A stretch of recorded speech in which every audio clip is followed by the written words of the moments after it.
అని యోబుకు విశ్వాసం ఉంది. ఈరోజు నీ పరిస్థితులలో నీకు విశ్వాసం ఉందా? ఈరోజు నీ పరిస్థితుల గుండా, ఏ పరిస్థితుల గుండా నువ్వు వెళ్తున్నావో, ఏ స్థితి గుండా నువ్వు వెళ్తున్నావో నువ్వు విశ్వసించగలుగుతున్నావా? నా దేవుడు నా జీవితంలో అద్భుతం చేయడానికి సామర్థ్యత కలిగిన దేవుడు నా యొక్క అంగలార్పునైనా నాట్యంగా మార్చగలుగుతాడు.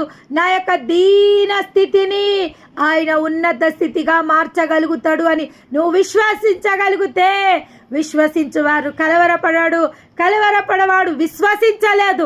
నువ్వు విశ్వసించినట్టయితే ఈరోజు దేవుని యొక్క మహాద్భుతము నీ జీవితంలో జరగడానికి నిశ్చయంగా సిద్ధమయ్యిందని దేవుడు ఈరోజు సెలవివ్వడం జరుగుతుంది.